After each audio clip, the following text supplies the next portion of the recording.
Hi guys, welcome back to my channel. I thought I'd come on today and give you my thoughts on the Garnier Perfect Blur 5-second smoothing base perfector. So that's how the packaging looks like, but this isn't how it will look like on the shelves. It actually comes with a box, and I'll explain to you why I no longer have the box in a second. This retails for $16.99 here in Australia, and you can get it from Priceline, and I'm sure other stores will be stocking it soon as well. So I'll just look down and tell you what Garnier is saying it should do. They say it's to instantly blur away the visible signs of aging. Garnier has created a breakthrough new product with light refracting properties that you apply after your daily skincare and before your makeup. Developed with new technology for Garnier, the perfect formula is enriched with optical light reflectors. They scatter light in all directions to instantly hide the signs of aging. Thanks to the optical effect of the light reflectors, your wrinkles, fine lines, skin imperfections, uneven tone, open pores appear reduced and visibly corrected. Sorry, I can't even read anymore. Immediately, skin feels ultra smooth and visibly younger with a matte finish. 5-second perfect blur should be applied after your day cream on your entire face. Its ultra smoothing texture leaves your skin incredibly soft and velvety with a matte finish. And they keep on just saying can be worn under makeup or as a natural finish, blah, blah, blah, blah, blah, and they give you the results. But who cares, because I tested on 41 to 51 women, so, and maybe they aren't makeup junkies like us and have never used a primer before.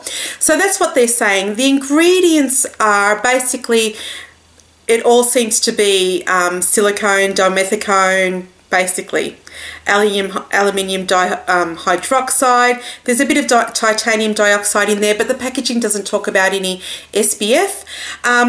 It's quite a thick product. They do actually say you should shake it before you use it, and it's got a light pink texture, and that's it there. I mean, and it just smooths out. The feel of this reminds me of the Benefit Professional, and it gives similar results, not exactly the same as anyway. So the reason why I don't have the box is because the first time I used this, the product actually peeled on my face.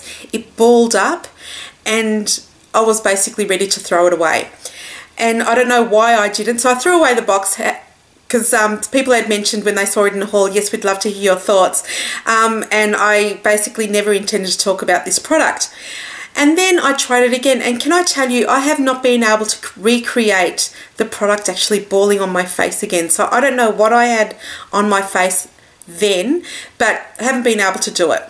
Now, before I continue on with the product, I should say that I do have oily skin, oily combination skin, whatever you want to call it. I'm very oily around here, have very large pores, but I do get some dryness around here and sometimes around my nose. Just depends on what time of the month it is, and, you know, TMI.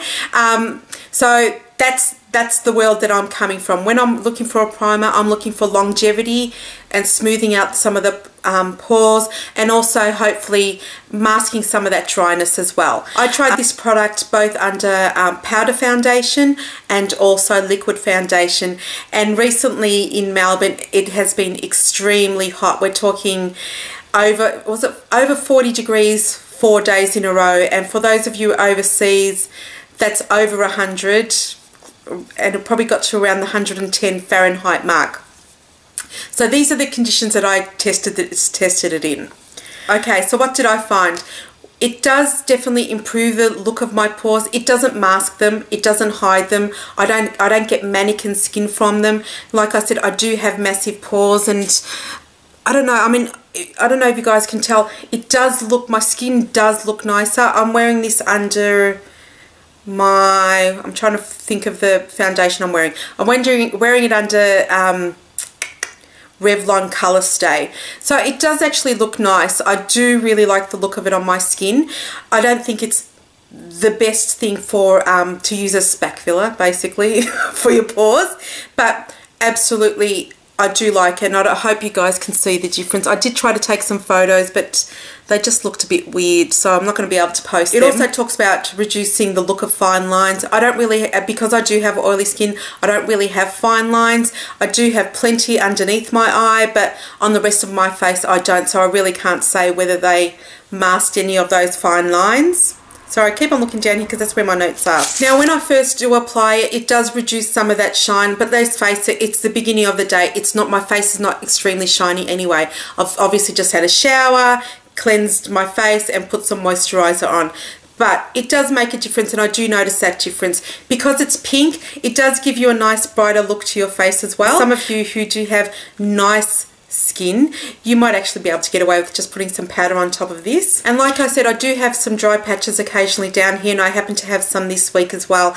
And whilst all of the little flaky bits didn't disappear underneath using this primer, it did mask a lot of it, so I didn't feel as self-conscious about it during the day, so top marks for that.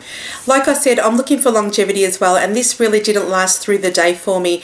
I've basically got a full face around 6:30 in the morning. By lunchtime, I still have that very oily T-zone, and yeah, my cheeks, even my chin, fantastic, but my T-zone, yeah, basically the foundation sort of kind of starts breaking down and starting to disappear on my nose and my forehead, especially my nose. My nose is probably the greasiest part of my face. But so for longevity, I don't think it gave me any more longevity than any other primer that I've used in the past for that. Having said that, I do actually really like this primer. I will definitely use it down to the bottom of the tube. What I've been doing is basically using this on my cheeks and then just using another matte primer on my T-zone. And I often do that anyway. I'll use more than one primer depending on what I'm trying to do to my skin. Which gives me maybe an hour or two more than this one. I love the packaging of it. I love that it's opaque, that light won't get through it. I love that it's a squeeze tube, so you can use everything, that it's not always open to the air. I like the finish of it. I do think it makes a difference to my skin. I really do think that if you've got normal to slightly oily, so normal to combination rather than oily combination, I think you may get great results from this one. I'm not sure about dry skin. I don't know anybody that's got extremely dry skin, so I can't say how it would work for you guys. I'm sorry, but it does say it's suitable for all skin types. So if it doesn't leave your skin especially dry, I think you'll get a fantastic result. If you've got really oily skin, again, like me, you might want to use this on your cheeks and use something else alternative on your nose and forehead, and you may get great results that way.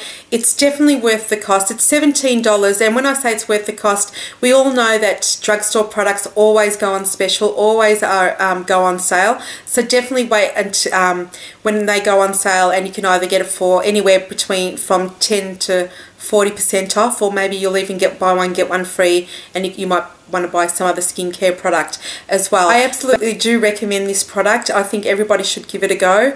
In case you're wondering, I didn't get this for free. I paid for it myself, so I'm not of that realm to get free products. Really liked it, but I definitely did want to talk about this one. I don't often do this sort of stuff, but it is new. There's not many reviews out. In fact, it's not even on the Garnier Australia website at the moment, so that was really a bit bizarre as well. Considering it's a new product, you would have thought they would have had that out there already. If I was to rate this, I definitely give it a 4 out of 5. It loses 1 point purely because of the longevity, and I actually have been using this quite a lot over the last 2 weeks. That's it, guys. That was a very quick review. Like I said, I do have oily skin, so remember that.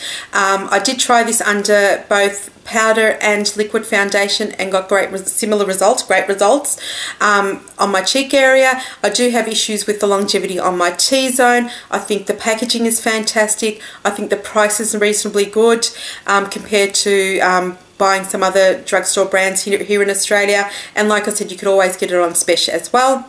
Yeah, so I do recommend it. Take care, guys, and I'll see you next time. Ciao.